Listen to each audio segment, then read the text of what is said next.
En ese tiempo Napoleón también tenía mensajeros y usaban palomas mensajeras, usaban gente que iba a caballo a traer y a llevar, a transmitir los mensajes que le iban a permitir a él tener un escenario de lo que estaba pasando y en función de eso tomar una decisión, que es en esencia lo que buscamos en un centro, dar un escenario real, lo más allegado a la realidad, para una correcta toma de decisiones. ¿Qué le falló, por ejemplo, a Napoleón en su campaña contra Rusia? Le fallaron muchas cosas. Él no tuvo la capacidad de ver que cuando salió, primero sufrió una temporada de calor, y cada que llegaba a una ciudad, ya los pozos ya se los tenían envenenados, ya le habían echado animales a los pozos, y entonces empezó a faltarles el agua. Él salió con 500,000 hombres en esta campaña en contra de los rusos, y cada que llegaba a una ciudad, los rusos ya sabían que iba a llegar y quemaban las ciudades. Y Napoleón y su gente ya no tenía que comer, les empezó a costar trabajo los víveres. Él se empecinó y se empecinó y se empecinó hasta llegar a la capital de Rusia, y ahí, esperando la carta de que se vencieran, nunca le llegó y se regresa, pero incendia la ciudad. Ese también fue un grave error de él, porque él no entendió que pues obviamente al zar ruso, obligado por la Iglesia Ortodoxa, pues iba a haber forzado a atacarlo. Entonces cuando Napoleón va de regreso, sale el invierno y por el frío pues se le mueren más gentes.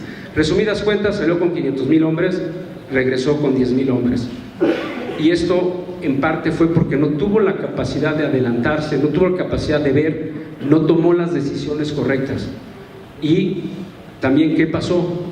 No solo fue que le faltó información, pero él también le faltó intuición, y a lo mejor ahí está el error, porque también el que toma las decisiones tiene que ser una persona con conocimiento, con experiencia. Entonces este es el tema de la evolución. Adelante, Jorge. Entonces, uno de los grandes problemas que vemos con Napoleón era que se tardaba mucho la información en llegar a él, y nosotros en un centro de control, un centro de monitoreo, un centro de comando y control, lo que necesitamos es velocidad, dinamismo. Nosotros no nos podemos tardar, porque en una situación de emergencia un segundo es crucial, es crítico. Un centro de comando y control se debe de entender como el ejercicio de autoridad y dirección por el mando designado sobre las fuerzas asignadas para el cumplimiento de una misión. Entornos como el aire, como el mar, el espacio, hoy el ciberespacio, nos dificultan mucho el intercambio de información, pero esto es crucial para que no nos pase lo que les comentaba que le pasó a Napoleón.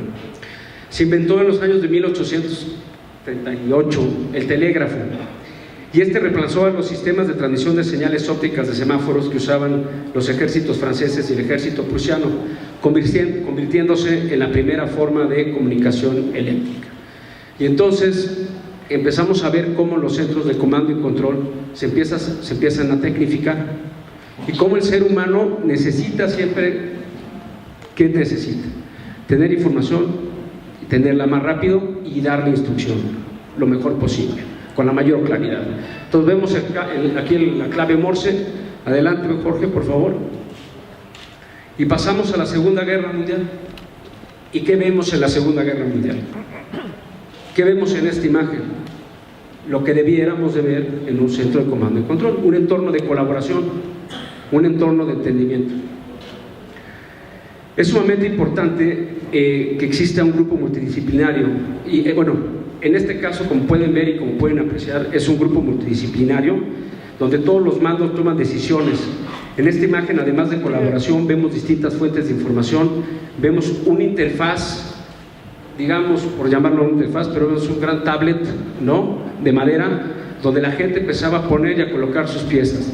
Y por ejemplo, había un especialista que hablaba el idioma del extranjero y podía descifrar los mensajes de los contrarios, y había espionaje, y había quien llevaba la parte naval, y había quien apoyaba la parte aérea, pero todos en ese momento lo que estaban haciendo, el objetivo era pintar un escenario para la toma de decisiones. Entonces veíamos las fuentes de información, pero sobre todo la importancia de apoyar visualmente las decisiones para potencializar la capacidad cognitiva de los tomadores de decisiones y no tener fallas en una misión crítica. Eso es sumamente importante. Tenemos que tener la capacidad de dar la mejor película, el mejor escenario a la persona que vaya a tomar las decisiones. Jorge, continuamos con la IBM 360 y esta es en la guerra de Vietnam. Y vemos cómo las fuerzas cómo las fuerzas de defensa empiezan a necesitar más información y más información. Y esto se trata de una campaña donde tiraron miles de sensores en Vietnam y en Laos, y a través de esta computadora los operarios escuchaban los sensores y ellos interpretaban el sonido y avisaban. Oye, pues interpreto que está pasando una carreta, interpreto que está pasando un hombre, interpreto que están hablando de esto. Pero, ¿qué pasaba? Sigue siendo el factor humano un factor muy importante. Estamos hablando de humanizar las tecnologías, estamos hablando de potencializar las capacidades del ser humano a través de la tecnología. Como vemos, lo importante para un tomador de decisiones es tener un soporte visual. Hoy casi cada dispositivo que usamos está conectado y está generando información. La pregunta es, ¿cómo usamos esa información? Quiero mostrarles este cuarto de control, cómo se utilizaba con acetatos, por ejemplo, pero cómo ya tenían la cartografía con foquitos y tenían ciertos códigos donde ellos podían saber qué estaba pasando, si está pasando algo bueno o malo, y tomaban decisiones. Ese cuarto que vimos, como el primero, el azul que vimos, y como este que estamos viendo, ¿alguno de ustedes le ve una integración lógica a todos los dispositivos? ¿Ustedes ven un entorno de colaboración entre la gente que está ahí? ¿Ustedes ven que puedan o que tengan la capacidad de producir una imagen real de lo que está pasando? ¿De compartirse información táctica, operativa? Quizá no sé para qué tengan tantos sistemas de comunicación. En esencia, no se requieren.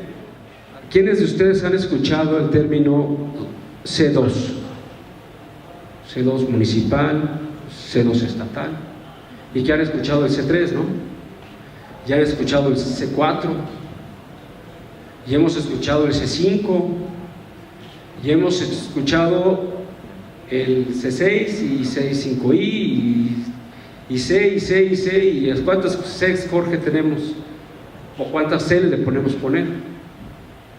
Porque la eficiencia de un centro de comando y control no está en el número de letras que lleve el acrónimo, no está en el número de cámaras que tenga conectada, no está en el número de personal que esté compartiendo un espacio físico. Eso no es, esas son otras cuestiones. Jorge, ¿ibas a poner las otras Cs que conocemos nosotros? No es ahí donde está la eficiencia. La eficiencia está en la información que producimos. La temperatura de un centro de comando y control está en ver si distintas agencias están cooperando ahí mismo, está en ver si realmente están disminuyendo los índices o están preparándose ante alguna actividad.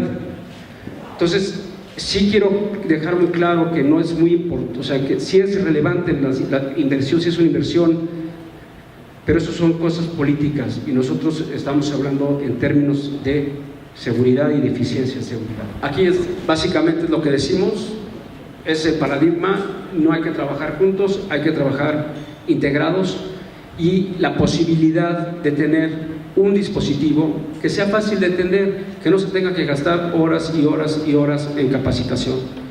Si uno tiene la capacidad de hacer una programación correcta, lo demás es muy sencillo. Podemos ser dueños del proceso, no depender del factor humano que muchas veces está cansado, que muchas veces tiene otros intereses. Todo se puede controlar en una correcta programación. La plataforma que presentamos refleja este paradigma y hemos trabajado para que sea una herramienta útil para el contexto de nuestro país, que enfrenta riesgos y enfrenta desafíos de todo tipo, como lo platicaba el capitán Cuevas, para las organizaciones de seguridad pública y privada. Y esto no resulta solamente una herramienta para gestionar dispositivos, pero para desarrollar modelos de información, relaciones y también de prospectiva, que nos ayuden a comprender nuestro contexto y a tomar las mejores decisiones. Yo en lo personal creo que muchas decisiones que se han tomado o que hemos tomado en temas de seguridad es porque no tenemos o no nos hemos allegado de la información correcta para la toma de decisiones.